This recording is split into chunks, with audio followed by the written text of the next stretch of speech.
और चलिए अब एक नजर the untold stories of Modi पर।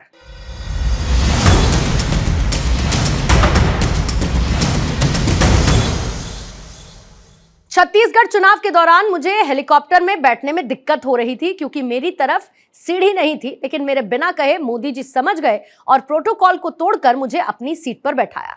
यह कहना है बीजेपी की राष्ट्रीय उपाध्यक्ष सरोज पांडे का।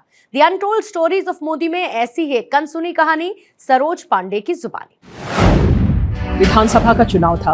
ये 2011-12 की बात है। विधानसभा की तैयारियां चल रही थी।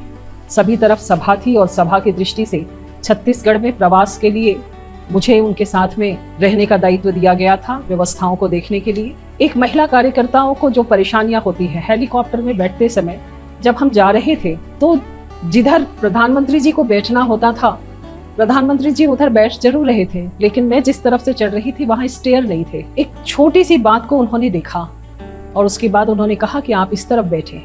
प्रोटोकॉल के हिसाब से मुझे उस तरफ नहीं बैठना था, लेकिन उन्होंने कहा कि आपको चढ़ने में परेशानी हो रही है। हम सभा में गए और सभा के बाद जब हम पुनः वापस आए तो फिर से वो उसी तरफ से चढ़ रहे थे, लेकिन आधे रास्ते से वो वापस आए और उन्होंने कहा कि आप सीढ़ी से चढ़कर बैठिए।